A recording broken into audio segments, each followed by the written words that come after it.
By 2026, it became the #1 reason our beloved pets were dying early. The worst part: most of us were doing it every single day, completely unaware. I was one of them. My golden retriever, Leo, wasn't just a dog. He was my shadow, my confidant, my furry little lifeline after my wife passed away. We had a routine.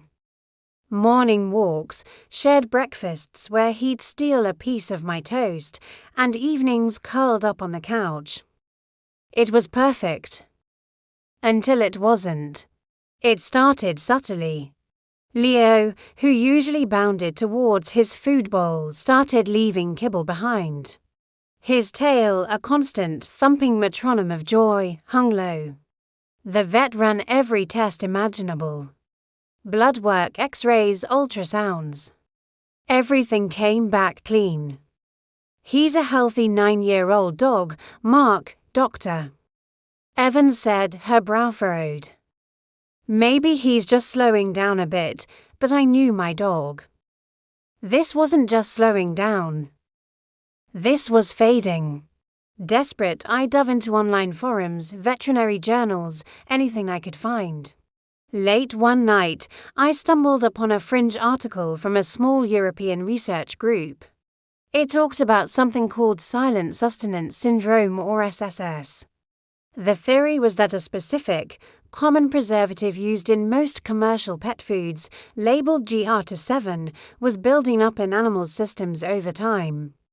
In 2024, a new, cheaper manufacturing process for GR7 had been widely adopted. The article claimed this new version was the culprit, slowly shutting down organ function. It sounded like a conspiracy theory. GR7 was FDA approved, used for decades. It couldn't be. I dismissed it. A week later, Leo collapsed during our morning walk. His breath came in rugged gasps. At the emergency vet, the diagnosis was grim: acute kidney failure. They could offer supportive care, but the damage was irreversible. I sat beside his crate, his paw limp in my hand, and the vet's words echoed in my head.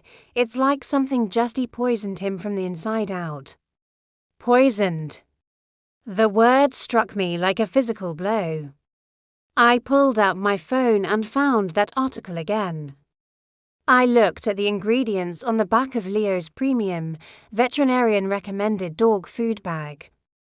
There it was, GR7. I felt a cold dread wash over me. It wasn't a conspiracy. It was in my pantry. I had been serving it to him. Every single day.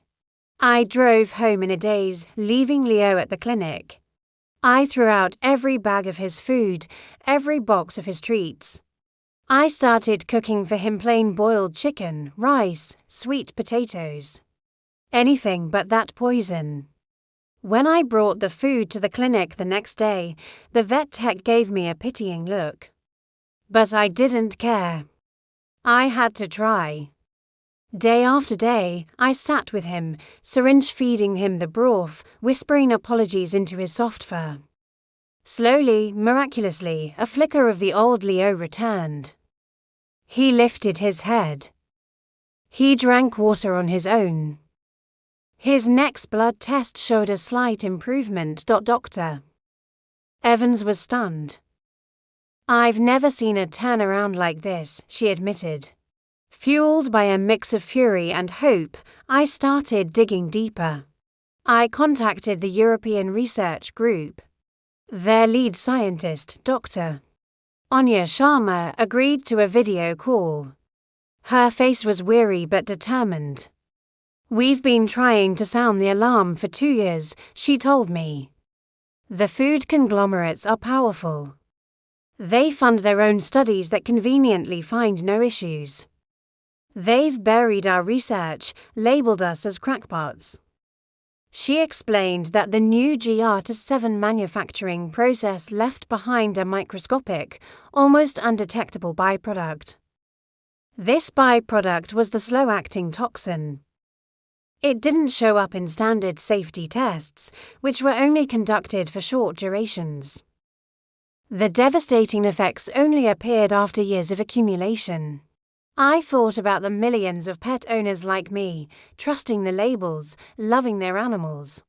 I started a social media group, Leo's Legacy, sharing my story and Dr. Sharma's research. It was a trickle at first. A few dozen people joined, sharing similar stories of mysterious illnesses. Then a few hundred. Then thousands. A news blogger picked it up. The story went viral. The hashtag Justice for Leo started trending. People were checking their pet food bags, horrified. The trickle became a flood. The pet food giants responded with a wall of denial, threatening lawsuits, calling us fearmongers. But they couldn't silence the thousands of voices, the hundreds of vets who were now coming forward, admitting they'd seen a spike in unexplained kidney and liver failure. Class action lawsuits were filed. Government agencies, forced by the public outcry, finally opened investigations. They independently confirmed Dr. Sharma's findings. The new GR7 was toxic. It took another year, but the recalls finally happened. It was the largest pet food recall in history. GR7 was banned worldwide. Leo lived for 2 more years. They were quiet years, but they were good years. We took shorter, slower walks. He'd still nudge my hand for a piece of toast. His tail never regained its full, thumping glory, but it would give a soft, gentle wag whenever I walked into the room. It was enough. When he finally passed, peacefully in his sleep, he was curled up at the foot of my bed, right where he belonged. I lost him, but his story saved countless others.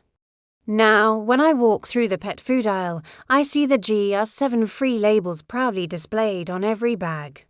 It's a quiet testament, a silent legacy. It turns out the number one reason pets were dying early wasn't some new, exotic disease. It was trust. It was our blind trust in the labels, in the corporations we believed had our pets' best interests at heart. And the lesson we all learned, the lesson Leo taught me, was to question everything. To look beyond the slick marketing, to read the fine print, and to always be our best friend's strongest advocate. Because sometimes we're the only one they've got. Thanks for listening. If this story resonated with you, please consider sharing it. You never know whose best friend you might save.